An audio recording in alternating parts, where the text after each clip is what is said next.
Monday, December 22nd, and you're watching the Hammer Daily here on the Hammer Betting Network, presented by our good friends over at FanDuel. I'm your host, Jason Cooper, alongside my producer for the day, Mike. Festive. Bennett, behind the board. Yeah, you're looking great. I love it. You're really in the festive spirit. Me, not so much.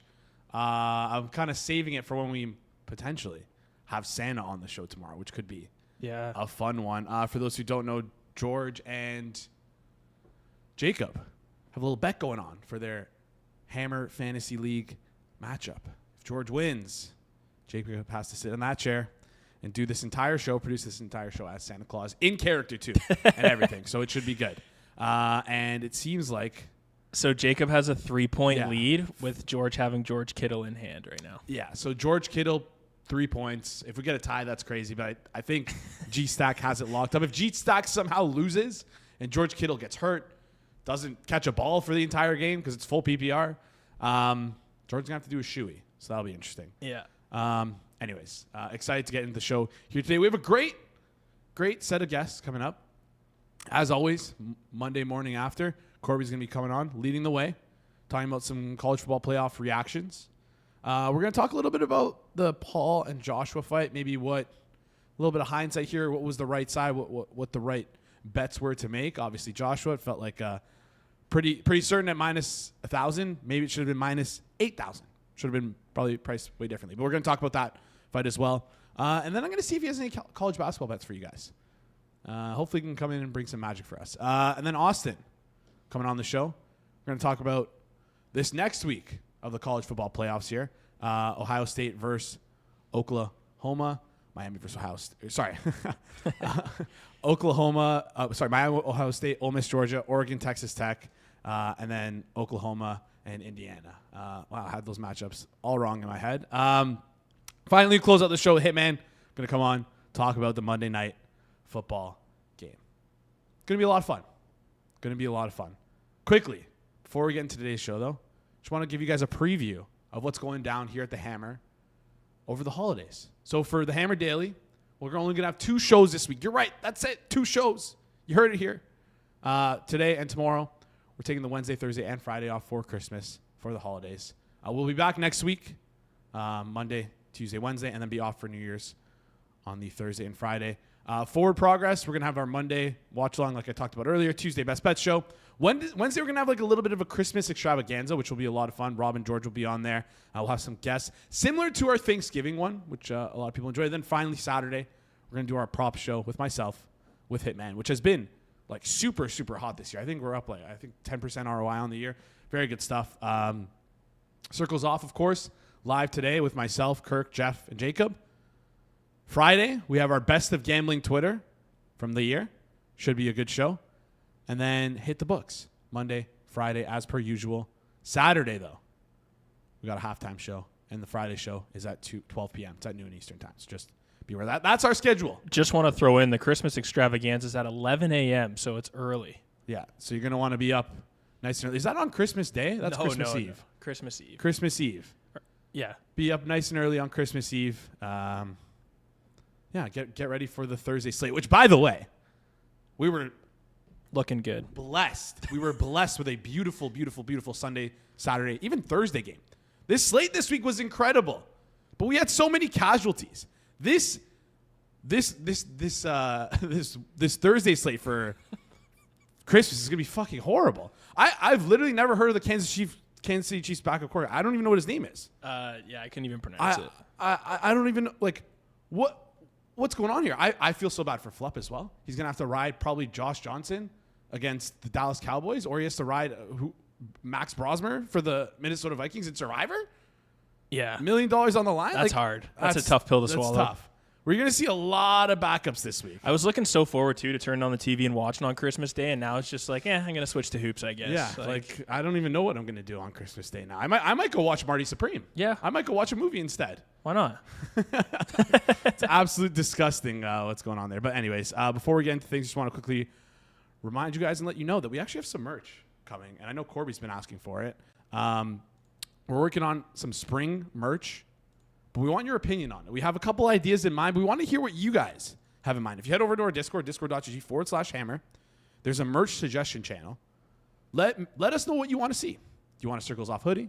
Pizza Buffet t-shirt, a Juice It shirt, a shirt with my face on it.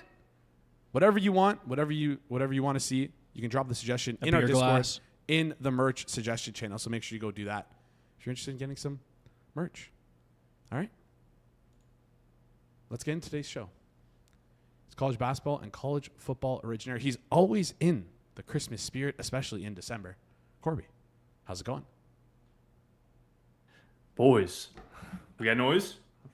We got noise. Got a little delay, Let's which is go. like 2 weeks in a row. We can try and make it. I'm okay? so- You sound a little. I'm good. I think I'm guessing this either A, your side, or B, this picked up the wrong mic. I had to switch to Google Chrome because whatever the hell y'all use, but that's besides the point. You hear me? Yeah, It's on your end, Corbie. We can hear you. We can hear you. You just sound a little bit sick. I was gonna say. Are you okay? Is Nah, it like a hangover from the week? I'm feeling good, dude. It says I'm good on my side. All right, whatever. We'll stick through it here. I was just worried about you for a sec. You sound like a little bit under the weather. I know there's a bug going around here in Canada. There's like a little bit of a not so great bug. But let's talk about what happened this weekend. I think the biggest thing, most interesting thing, I think from the boxing world was the Paul and Joshua fight. We came on here. We talked about this fight a little bit. That minus whatever price you got from minus 600 all the way out to minus 1,400 seemed like whatever number you got on Anthony Joshua was an incredible price. But I am kicking myself right now. I'm kicking myself today because the real best bet of the day, the real biggest plus EV bet you could have made was that over 2.5 rounds at minus 160. I sat on this table and I talked about how, wow, I can't believe Anthony Joshua plus the over 2.5 rounds, SGP together is plus 100. I feel like I should take that. And look at me running back on Friday, tail between my legs. I said, no, I'm too afraid. Let's just go Joshua. Let's go safe. And I am kicking myself for it. How did you do on the Joshua fight? What was your reaction to it? Talk us through it. Yeah, I mean, I did good, dude. I didn't really.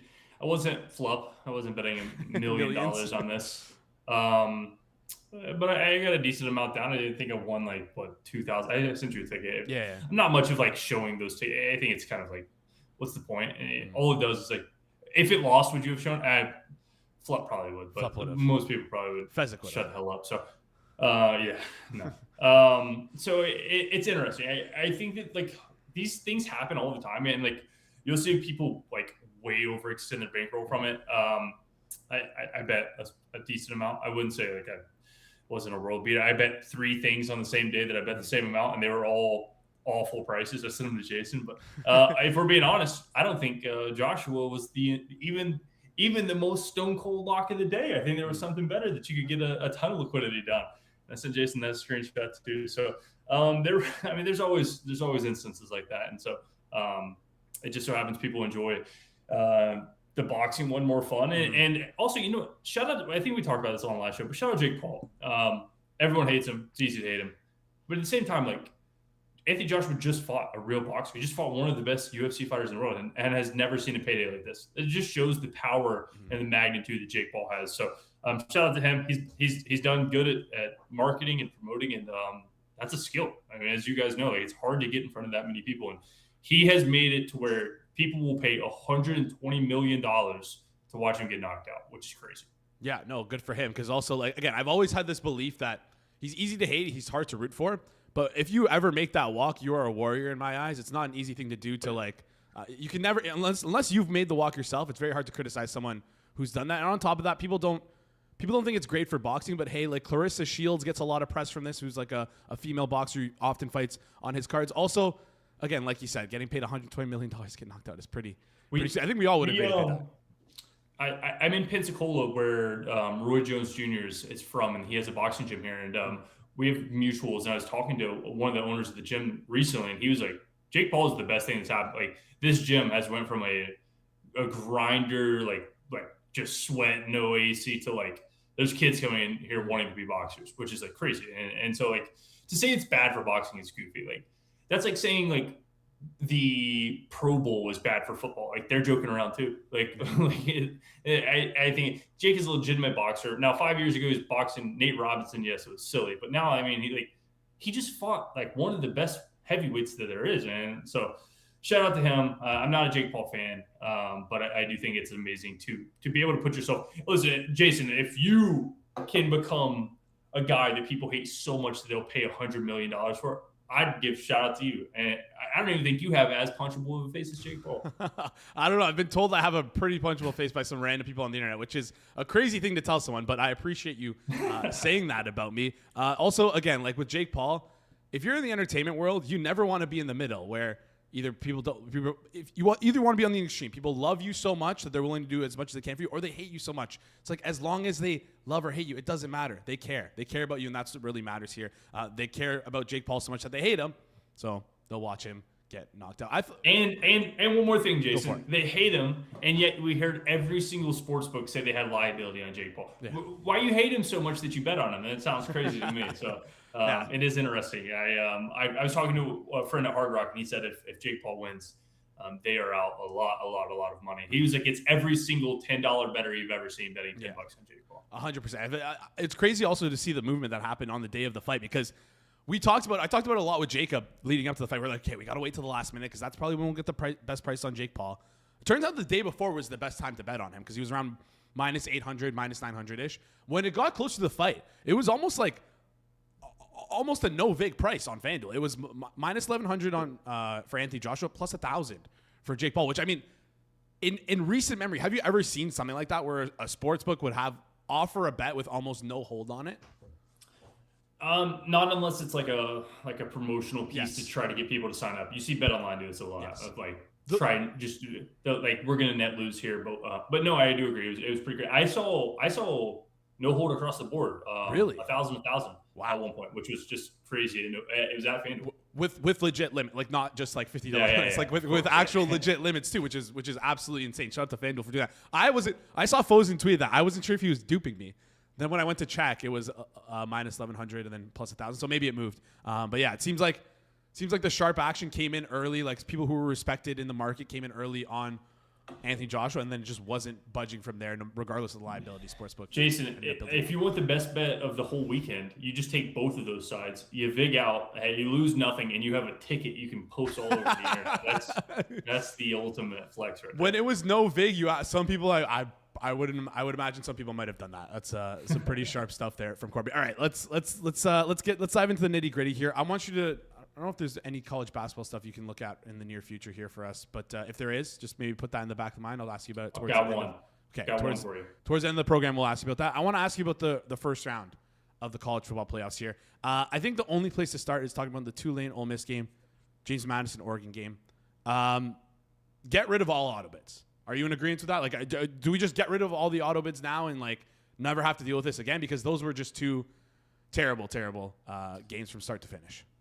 Yeah, I turned them off pretty quickly. They do it for like a legal standpoint. I don't know the league logistics of it, but yeah, it's really stupid. If you want to get the best teams in the nation, this isn't the way to do it. I saw somebody talk about like college football is pretty efficient at actually getting to the best teams in the nation. Like every year, like you would see the champion and you go, arguably they probably were the best team in the nation, and I would agree with that. And like that's the issue with like auto bids, and like we're gonna go to 16 teams inevitably. Like it doesn't matter how many teams you add. Like the first 4 teams, like just like how we had it 5 years ago, are going to find the best team. So yeah, I mean, just shout out James Madison scoring 34. I thought it was pretty cool. But now, did they matter at all? No. And then Tulane, like cool. I saw people saying like Ole Miss has got other things on their mind. I'm like, dude, it doesn't matter. So yeah, two awful games. I would have been more a fan of having Duke in, like let Duke get killed instead of Tulane. So yeah. No, I know you said that James Madison scoring 34 didn't matter for you, but it definitely mattered for some Oregon backers covering that 17.5 number, which was out there for a good amount of time there. Listen, if you're not early to the market, sometimes you get screwed like that. But yeah, good cover there from James Madison. I will say, though, when Lane Kiffin is your voice of reason in all of this, I feel like this is when college football has jumped the shark. I don't know if anyone saw the Lane Kiffin tweet, but I think he said something along the lines of, we're really letting Tulane into the college football playoffs. Anyways, let's talk about the first half Oklahoma collapse. Or I guess the second half Oklahoma collapse. Any big takeaways from that game? I know you like Alabama maybe a little bit more after that. Yeah, I would say first off, I'm glad we didn't do the chip challenge because I had Oklahoma winning that game and they closed favorites, so Yes. I wouldn't have gotten it in bad. But and after the first quarter, I would have probably texted you talking shit. Told you go ahead and get go ahead and get the order ready. And inevitably, like, here's the thing: like Alabama looked good. I thought Ty Simpson made some decent looks, a lot of bad passes. So Ryan Williams still dropping passes. Like the thing, and the reason I wanted to bring this up is like, I think my number was low on Alabama because they've been hurt. Like Ty Simpson, there was rumors that he had herniated disc from getting hit a few times, and like film would kind of show that he like looked bad. Jam Miller was hurt. Ryan Williams wasn't touching the ball. Like all these things look bad, and I think the thing that happened in the Oklahoma game was like all of those kind of looked fine. But fine is where I'm going to stop there. I'm not going to say this team is 10 points better than Oklahoma. Oklahoma's the best kicker in the nation, missed 2 field goals. The best punter in the nation kicked a 25-yard squib to like the 35-yard line. Like they made a lot of mistakes. And so I'm curious, do you have the opening line, or I guess just the normal line now for Alabama versus Indiana? Alabama versus Indiana is it's a 6.5 right now. Juice towards Indiana -120. I don't have my numbers up. I'll pull them up while we look at this. But yeah, I would assume that I still just like not the biggest fan of Alabama overall, but like I would understand why maybe people would be, and I would hope to see some steam. Okay, here we go. Let me pull this real quick. Indiana, is it at a neutral? Yeah, neutral. These games are all neutral. Way less fun. I'm at 6. I really thought it was going to be like some just like off market number, but not even worth the time. Yeah, I really have no opinion. Like maybe Alabama regression. I just still don't think this team is that good. And then the only thing I'll take away from all of this, I think we might have talked about this last week, but I went into the mock draft archives and I saw that they have Ty Simpson listed as 31st overall pick. And boys, let me tell you, if you just want stone cold the nuts, Ty Simpson not to go first round. I mean, I don't know what we're talking about. Like, I mean, he's not a first round pick. Like, we did the same song and dance with Jalen Milroe last year. 16.5. Everybody's like, he's going to the Steelers or something. Bro, what was he? 3rd round pick, 4th round pick? Yeah. And Ty Simpson's worse now. Like, I don't know what we're talking about. So no opinion on Alabama, Indiana, but Ty Simpson is not a first round quarterback. Not available just yet. It's again the reminder. We talked about this last week. Remind us in what is it, like 3 months to talk about this. Also, again, I'm gonna keep hammering this drum here. Mekhi Lemon to be the first wide receiver off the board. That's what I'm. Oh yeah, it's not going to be Carnell Tate. It's not going to be Carnell Tate, and I'm willing to dig my heels in on that one. Last game I wanted to talk to you about was the Miami and Texas A&M game, which was just like a wet blanket game, like all around. What was it? Carson Beck had like I think it was 9 passing yards in the first in the first half there. Disgusting game. Do you think that Miami's obviously really good in the trenches? Do you think that style of play where they're kind of like trying to wet blanket other teams is going to help them on the road to like the college football championship if they end up making it? Like them versus Ohio State, is this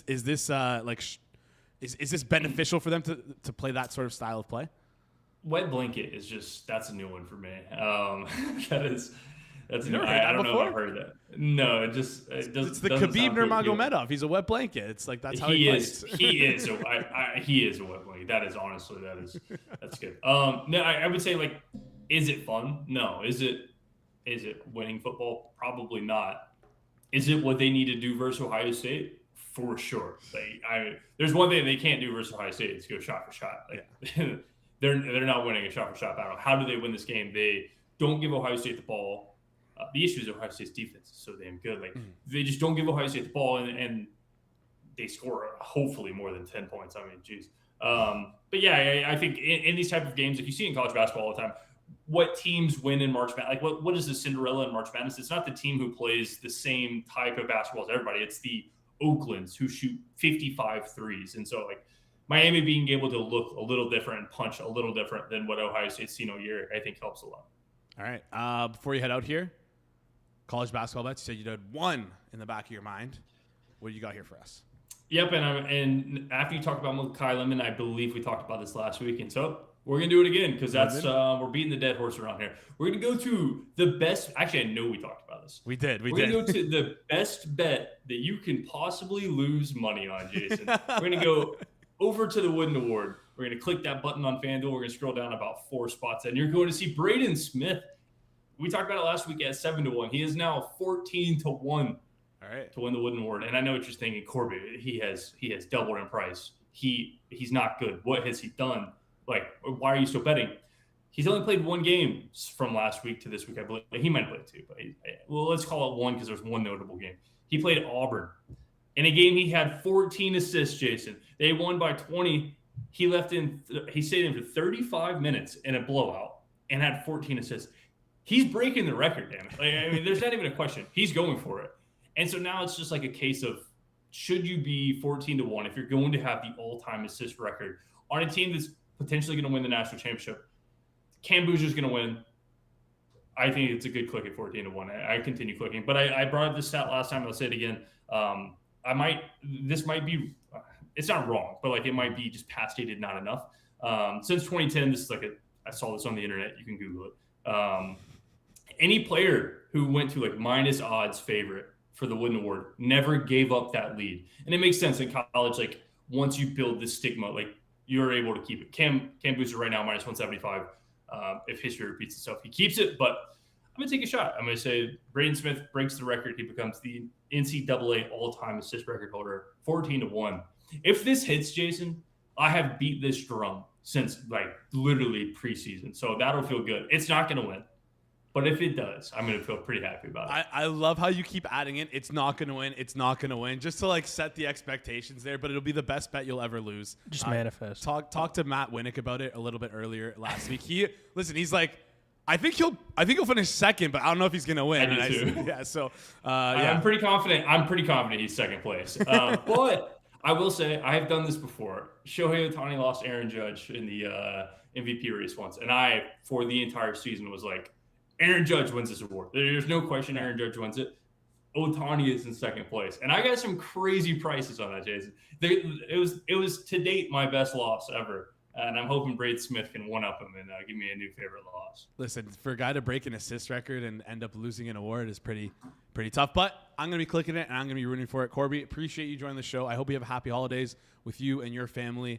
And, yeah, we'll catch you next week. You're going to be on here next week for sure. Yes, sir. Incredible. All right, boys. Merry Christmas. Merry Christmas to you as well. Thanks, Corbie. I love the tree. All right, see ya. Great stuff there from Corbie all around. Always bringing the energy Monday morning right off. I guess not Monday morning. It's Monday afternoon, but like doesn't feel like the it. lead part of the show, Monday to lead. It's like gives us the energy we need.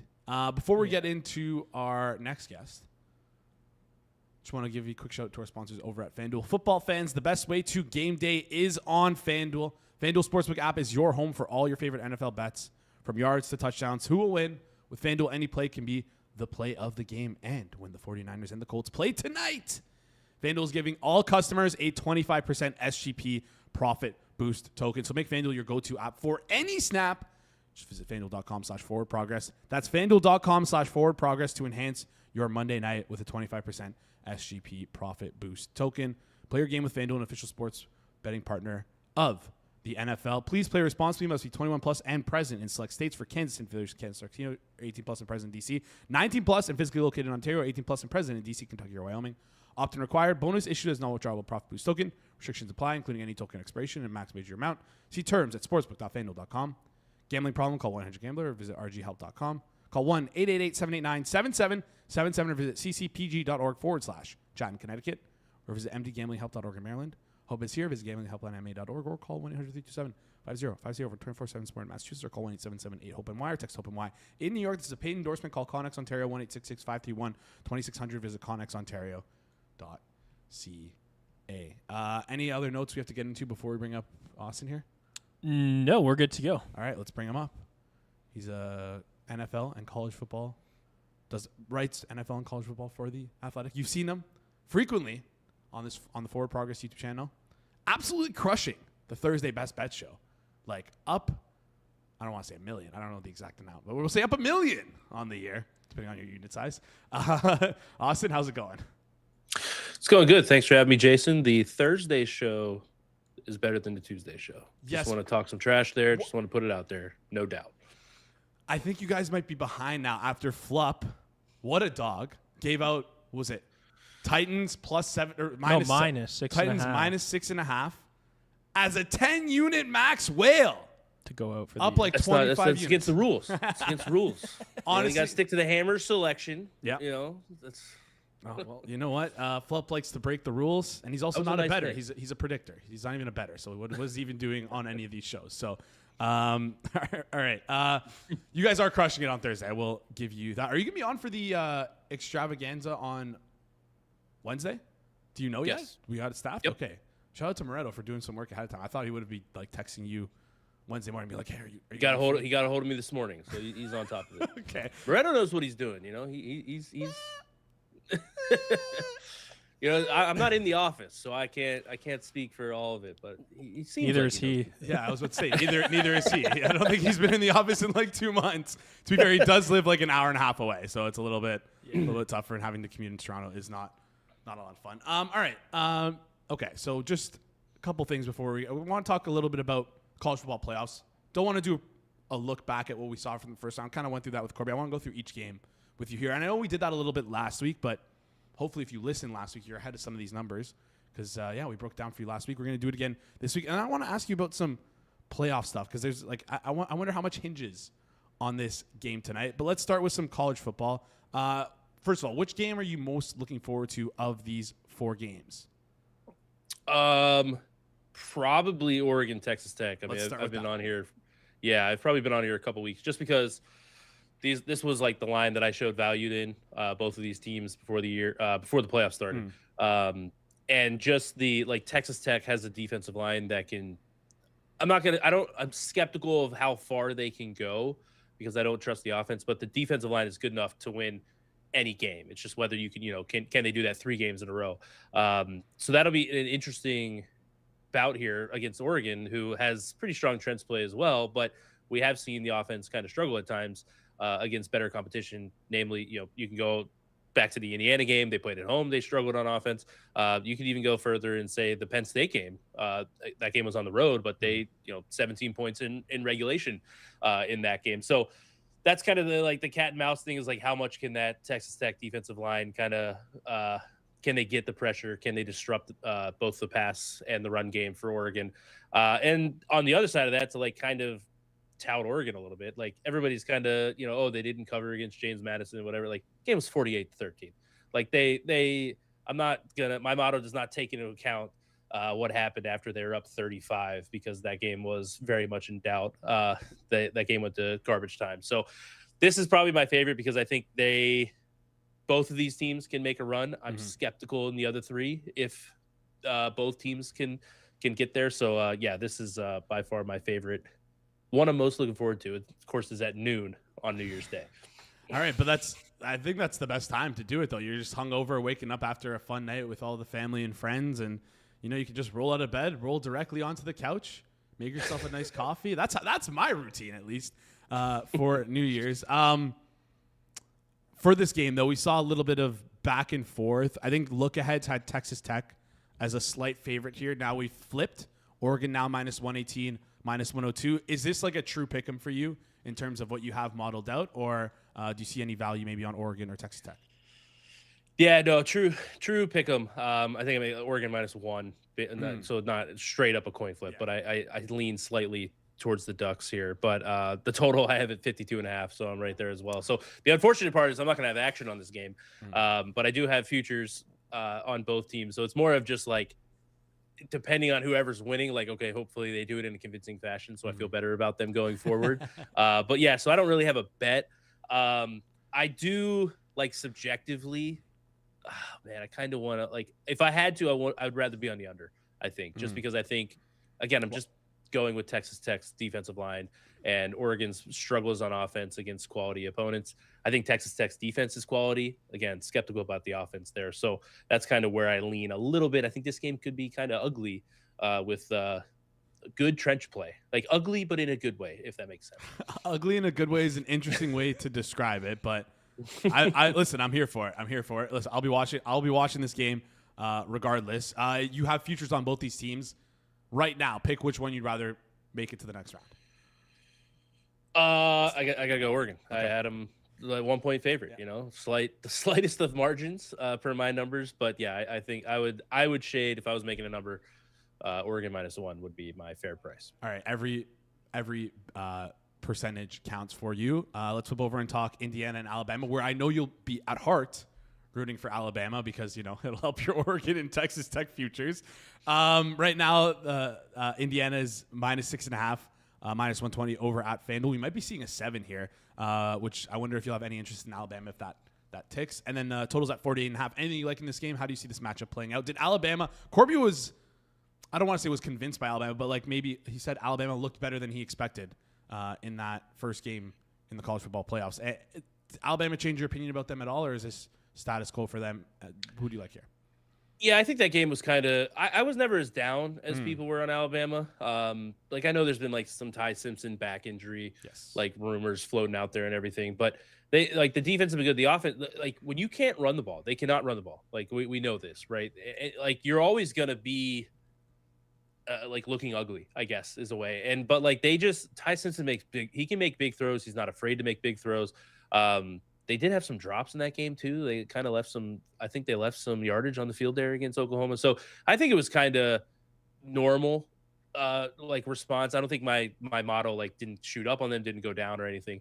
But in terms of the game against Indiana, if the 7 pops, it's painful because of, again, I know what Indiana did to Ohio State. They got them into 3rd and longs and it didn't work out well for Ohio State. But in that game, Indiana was very good on 3rd down. And I don't know, I could see Alabama's defense having some success against Indiana. And Indiana made some high leverage throws and catches late in that game to win. They only scored 13 points. Yep. It wasn't like it was an amazing offensive output. I don't think Alabama's defense is as good as Ohio State's, but I don't know if I like Indiana winning by margin against a team that can throw the ball.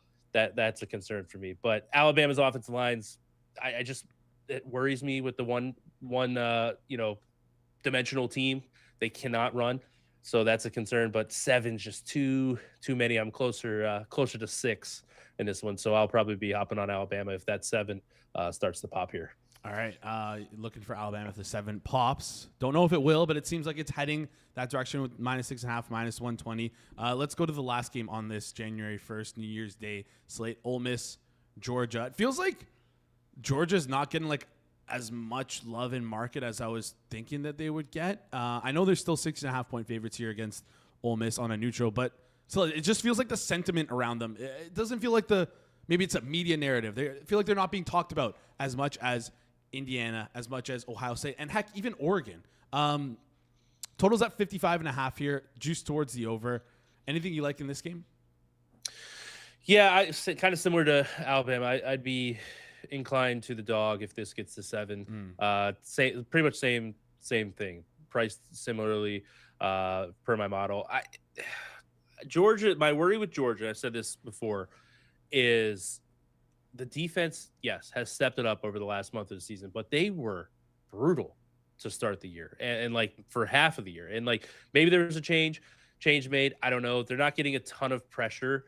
That makes me think oh, hey, they finally found a pass rush. So I'm not one to think oh, hey, they've made a switch or something like that. But, Ole Miss put up points on them early in the year. Tennessee put up points on them. Alabama in the first matchup had a good game. That's my worry, though, is Corbie is just awesome. And it's the second time you're seeing Ole Miss. I don't know if, it's different because Lane Kiffin's not there and it's not, necessarily the same game plan or similar thinking game plan there. But that's my slightest concern. But I just, with the defense, Georgia struggles against the pass and Ole Miss is very good, efficient on definitely through the air and can find explosives. The worry that I have for Ole Miss is the run defense. And Georgia's not an amazing running team this year, but Ole Miss's run defense is they just give up. Explosives down to down, they're not great.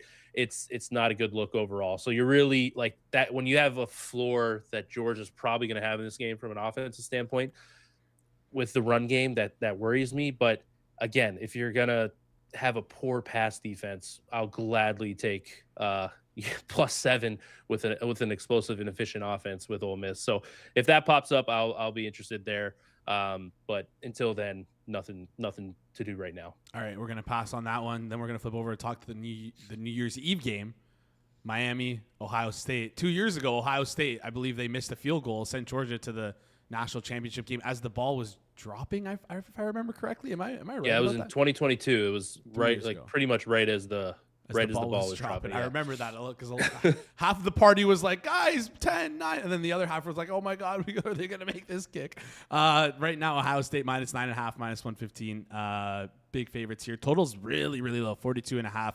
Obviously, Miami only scored 10 points last week. Not projecting many points for Miami this week. I kind of asked Corbie the similar question here. Miami's going to probably be looking to play just like a wet blanket sort of game. Is that going to be beneficial for them to win this game, or how else do you think they could approach this game? Who do you have in this? Yeah, so the interesting part is it was just not like Ryan Day is taking over play calling for Ohio State in this game with Brian Hartline taking over the head coach at South Florida. So, I'm not going to sit here and say that, like, I personally think that's probably an upgrade. I think Ryan Day is really good as a play caller. So I'm inclined to, like, God, man, Miami. I don't know. Ruben Bain, he can dominate a game, but Ohio State, they haven't been great running the ball. But Bo Jackson's been kind of going a little bit here towards the end of the season. He's a true freshman. Maybe it took him a little bit to get going, but I think he has something. And then it's just so difficult to defend him with Smith and Tate, right? Like, you can just at any moment give up a big play. So it's really hard to defend. Can Miami, can you afford to blitz and leave your secondary against those two? I don't know. You really got to be banking on Ruben Bain disrupting things. So I think this line's about right. I thought the opener was like 11. I would have kind of liked Miami there, but I kind of lean towards the over. It's painful to say that, but I think this is like 42.5. It's indoors. It's like, I don't know what you're ever getting out of Carson Beck and the Miami offense, but that game against Texas A&M, it was windy. They missed a bunch of kicks. Like, I think there's a chance that this number is just a little bit too low for me. So that would be the angle. I do like the over. FanDuel has a pretty nice price at 42.5 minus 105. But definitely, I think the Ryan Day becoming the play caller is a bigger deal than I think a lot of people will think, because Hartline is a respected coach. I don't know if he's a respected play caller though. Yeah, respected recruiter as well, which is like really important, of course, for college football. I mean, like, he gets a lot of credit for the wide receiver recruitments. He was the OC in 2023, and they went out and got Chip Kelly last year. So like, I don't want to say he was demoted, but kind of, right? Pretty so much. I think there could be a little bit of a upgrade to Ohio State's offense with Ryan Day calling plays. Love that. Interesting angle there. Didn't consider that, but maybe a little bit of an upgrade there. 42.5 towards the over. Or if you like Ohio State and you don't think Miami has any chance here, you want their team total, or hey, maybe they're spread minus 9.5, minus 115. Before you head out here, I was going to ask you about the playoffs, but I'm just going to ask you instead. Not a lot of time left. How are you going to parse through all these quarterback injuries, and how do you account for all this stuff in the NFL for the upcoming weeks? It seems like we have like 3, 4, maybe 5 third-string quarterbacks coming in to start for teams. How are you accounting for that? Like, who is the Chiefs? Who's the Chiefs quarterback? I've never even heard of this guy in my entire life. Where did he play in college? Is he like D2? Like, what's going on here? Yeah, so he went to, I don't know if he went D2. He went to 3 schools. He went D1 first, but he ended up at South Dakota State.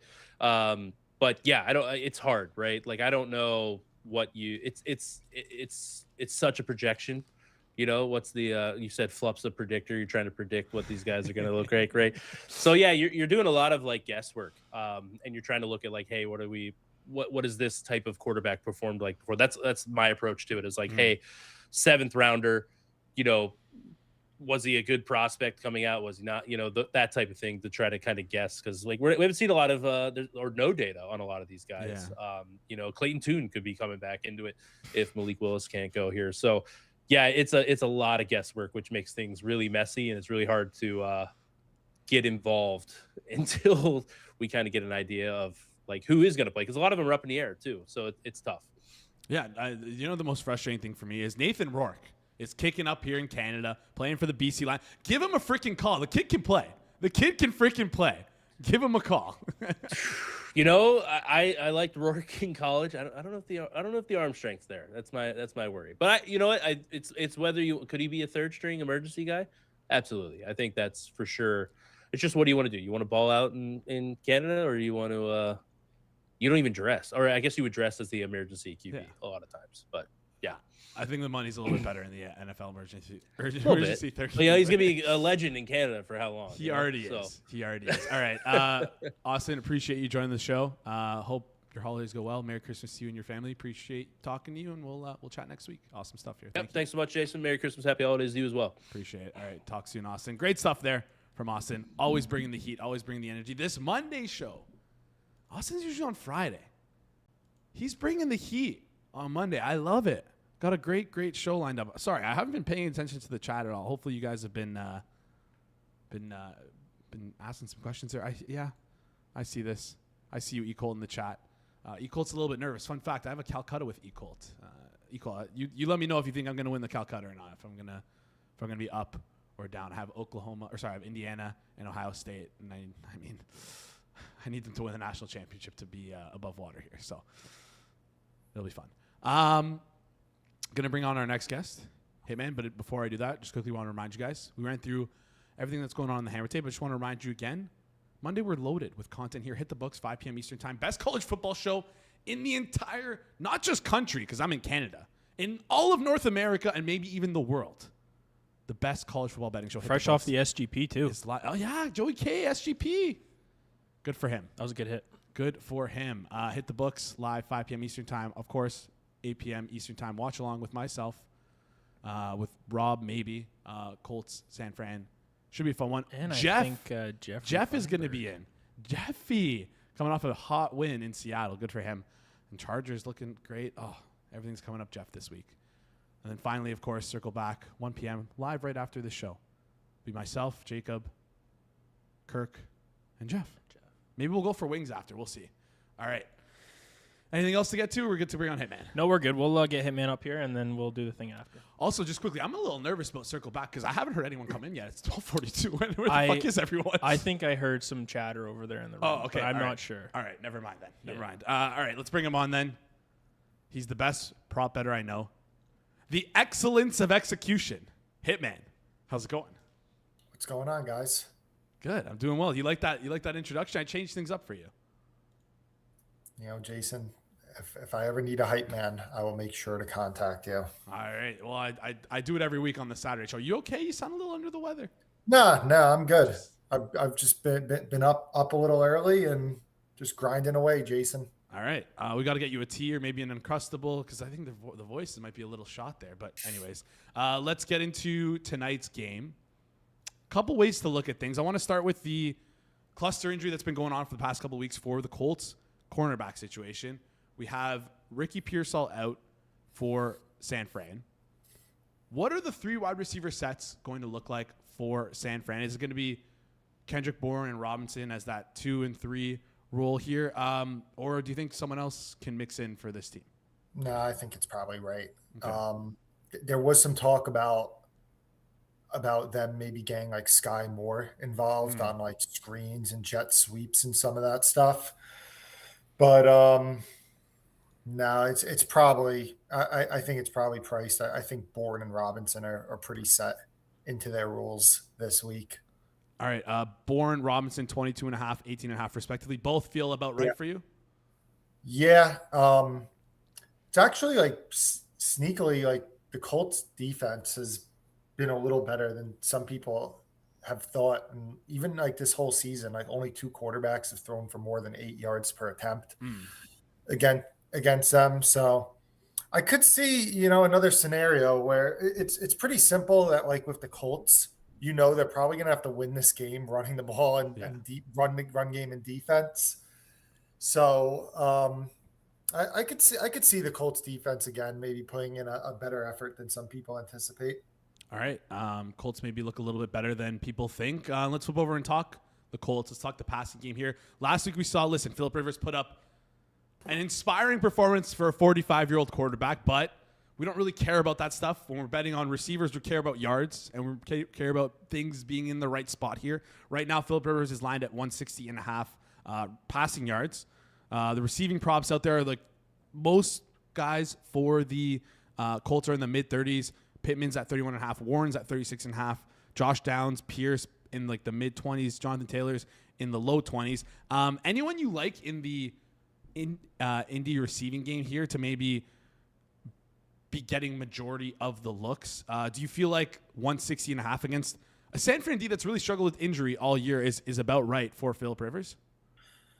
So I bet Rivers under like in the high 150s last week. That was in a matchup at Seattle in his first game back. Like, talk about like a difference in defenses that now you're going from Seattle to playing San Francisco. It's just not, I mean, you're going from arguably the best defense to one of the worst. I could probably only look over on Rivers, to be honest. If there is a receiver that I'd lean towards, probably Josh Downs over 26.5. And what's his receptions? 3.5 plus money. He's kind of morphed into a full-time role now with Rivers at quarterback. Like, he typically was playing, I believe off the top of my head, like 60-70% of the routes, especially when the Colts are winning games. He tends to play less.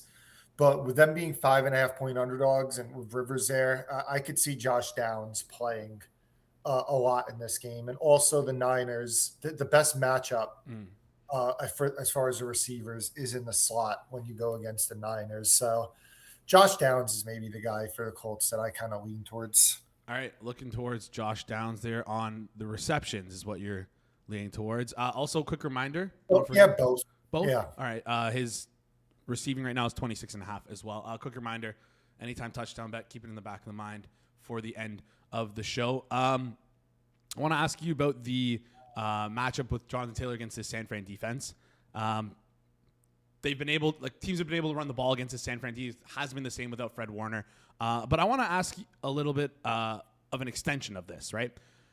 Jonathan Taylor and Christian McCaffrey, both in this game, both on primetime, both, I want to say, contending somewhat for the Offensive Player of the Year. 20-1 for Jonathan Taylor, 25-1 for Christian McCaffrey. Do you think either of them could have a big game here? And would you ever consider, instead of maybe betting their overs on yards or them to score a touchdown or things of that nature, would you ever consider taking them to win Offensive Player of the Year with, again, being in this primetime slot late in the season?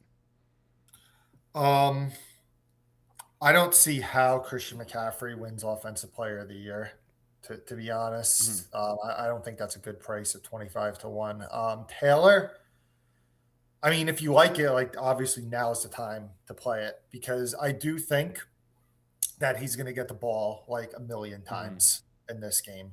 And regardless of game script, they could be down 7-10 points. I mean, he had 3 or 4 rushing attempts last week when they were on inside 3 minutes, down 3 points to Seattle. So they're not going to go away from him. I'll tell you what, though, just looking at that market, James Cook 40-1.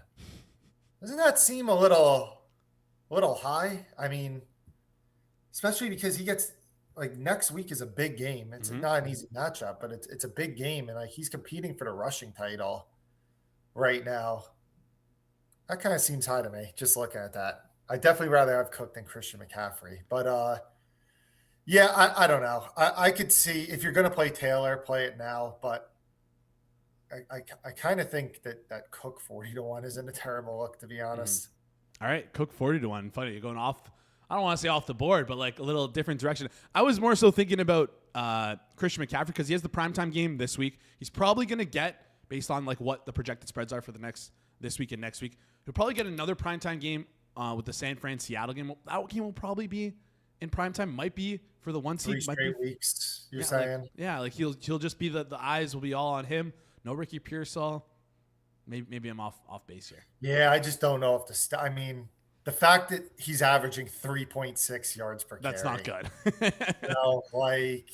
I don't think he has any freaking, even if he goes off on these last 3 games, I don't know. If someone wants to bet McCaffrey 25-1, I'd take it. I'd take the action. But he's going to put up 1,000 receiving yards. He's at 820 receiving yards, Hitman. It's pretty crazy stuff here. So he's doing it all on both sides of the. Maybe he's going to put up 1,000. He's probably a dog to get 1,000. Okay. Well, better than 25-1. Yeah, I don't think he has any chance. You know what? If he wins, clip it. Say I said it, but McCaffrey 25-1. Do you want? Wait, hold on. Do you want the no? Or are we going to run back this Pavia bet? Yeah, I'll take the no. All right, we'll discuss this behind the scenes. All right, Hitman. A couple things before we head out. We always have to do the SGP. We always have to do the the anytime touchdown score. I'm going to build 2 legs for this parlay, and you're going to finish the other 2. Okay? So I'm going to grab 2 legs. I'm going to buy some points for the Colts here, take them plus 3.5. I'm going to list. So you're selling points. Sorry, selling points. I was going to say the Zilbert model, but you're actually doing the opposite. The opposite. The fade Zilbert. Sorry, selling points here, taking them at 3.5. And then I'm going to listen to you and take Phillip Rivers' most passing yards in the game. So I'm going to combine those 2 things together. Finish us off with 2 other bets to add to this parlay. Well, if Rivers has the most passing yards, then these Colts receivers are very underpriced. Josh Downs, we could go with the over on him. Okay.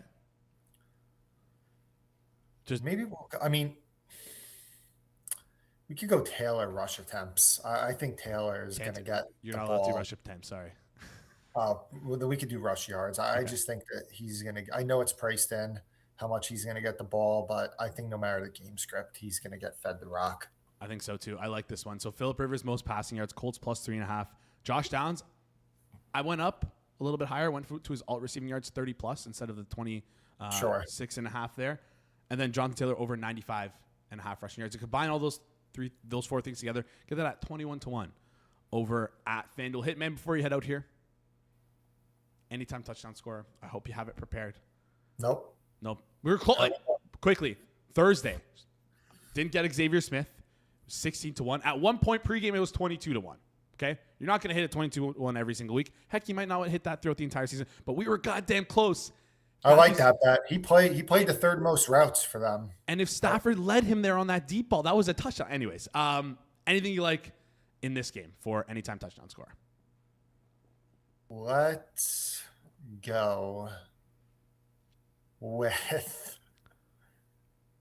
I mean, I see Juicich 9-1 right there, man. It's right there. Yeah, that's what I was gonna say. I can read your mind, buddy. I can read your mind. So, all right, the forced play, gun to your head. Don't play this, but also play this if you want to responsibly. Kyle Juicich 9-1. Use check plus 900 over at FanDuel. Hey man, any final thoughts before you head out here on either this game or maybe NFL next week? How are you gonna be approaching these third string quarterbacks playing from a props perspective?